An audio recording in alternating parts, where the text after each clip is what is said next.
First National Women's Shelter ready, Minister Grange said. Viewers and subscribers, we have two incidents to talk about. The second incident, Floyd Green sends strong warning to Predia Larson thieves. All them people that were thief the food them or people them are produce and are cultivating in Jamaica. The man has sent a warning to them because the farmer them in a problem right now with them thing that we are going. You see me I say?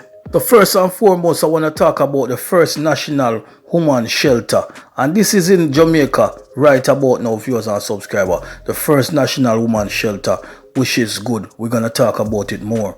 The place is nice and clean, ready except for one and two things, said Minister of Culture, Gender, Entertainment and Sport, Olivia Grange, on Thursday, after she examined the facility that will serve as the first state-run shelter for victims of domestic abuse. You see me, I say, when you think about it, this has been an ongoing thing where people have been talking about. As it relates to abuse victims in Jamaica, them have domestic dispute with them boyfriend or husband, and them don't know where to go. So right now, this has served that vacancy.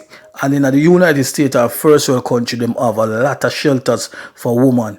You will see a lot of men on the streets, but you're not seeing a woman on the street. Shelters are there for them. Any form of abuse them have, or if them feel to just get up tomorrow and leave them husband or them boyfriend and just find a shelter, it is there for them. So Jamaica take up that right now. So you don't know a thing go.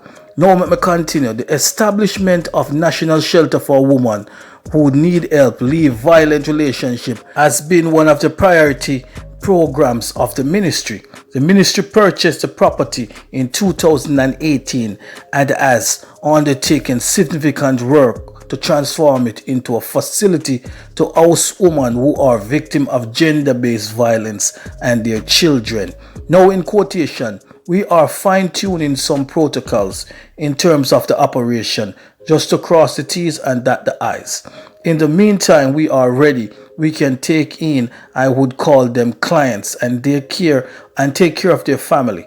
We actually have most of the rooms ready. There are just 2 unfinished rooms, Grange said.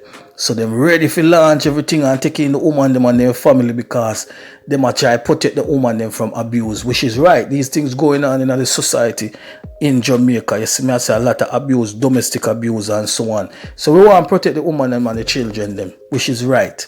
Now the paper goes on to say, the ministry has purchased 2 other properties which it will transform into shelters for victims of abuse. Minister Grange said that the establishment of the shelter could not have been achieved without the assistance of our international partner.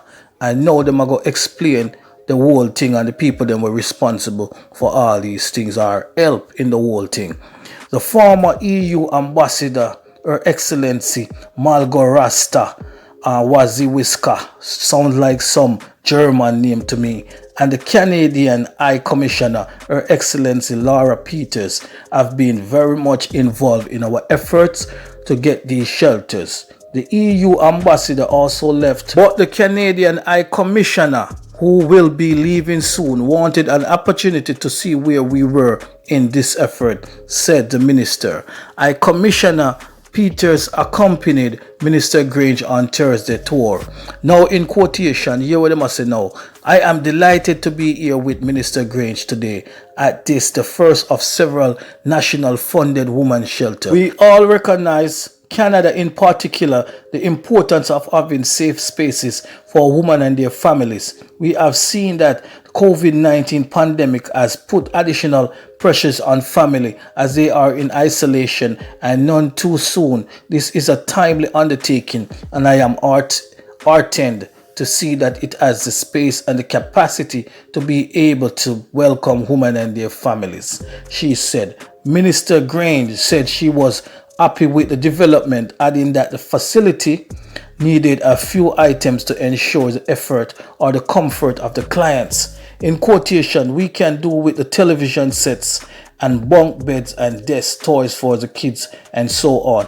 We have studio facilities and we have 1-bedroom facilities. The rooms are very spacious, so we can in fact accommodate a family in an apartment, she said. That's said by Minister Grange and that she have to say about the whole thing. You see me I say, so they want to get everything kick off right now, and them have room ready for accommodate the family and things. So that is good. They're looking out for the Jamaican people and so on. As me telling us, there's a lot of relationship in Jamaica, abusive relationship in many Caribbean countries to all over the world. So not Jamaica alone, but what happened now, the government to provide these things for the people. And that is good. That is good work for the government to do them something there. So Jamaica once more make a next step forward in the first world aspect where we are talking about. So I like that. Really happy to see the minister them look out for the people. Here we go. Who not subscribe yet, do so right now. Touch up the notification bell. Like up a video also. We want to promote that one. You see me I say, you don't know, say DeepMedz Media TV up and running. You see me? Keep supporting the platform, ladies and gentlemen. Right now we'll take it to the next level. Make on hear what go on. We'll talk about our next incident where popping in at the news story right now. You see me I say, as it relates to farming, pre-the-last, all because of the pre-the-last and thief them.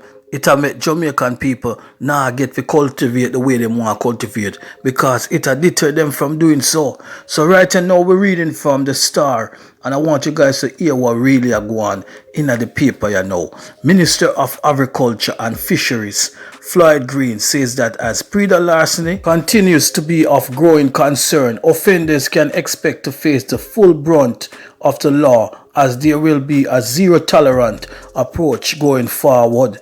I'm with him with that, because I've been talking about this thing, you know. The farmers them are discouraged because people are thief and things them.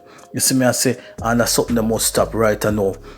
Now, let me continue in the paper now, ladies and gentlemen. Green, in pointing to a number of high-profile arrests in recent week involving the theft and recovery of livestock, said that larceny is one of the leading ills facing the farming sector. Yes, man, that is truth.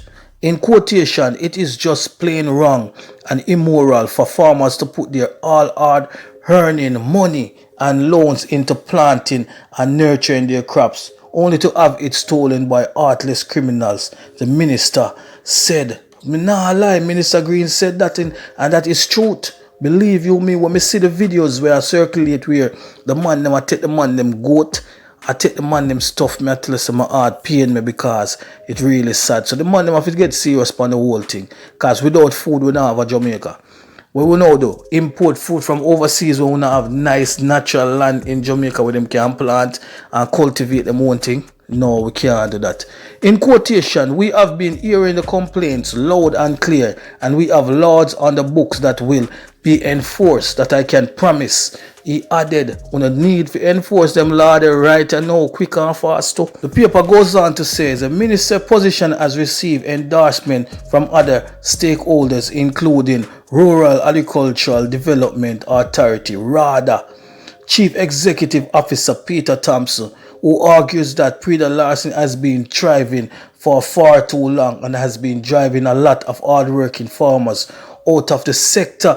Child knows that me love farming, you know, and when me think about the larceny thing, me nah like it discourage me. So me know say the thing a cause whole heap of problem in Jamaica. It is causing a lot of problem because people are being discouraged to do it, because it's just messing up everything. In quotation, please be reminded that under the Agricultural Produce Act, every person carrying on the trade or business of growing or rearing agricultural produce shall become registered with RADA.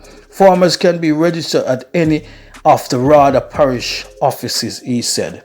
Mr. Thompson also reiterated that under the Act, no person shall carry on any highway or public road any agricultural produce unless such produce is accompanied by a receipt.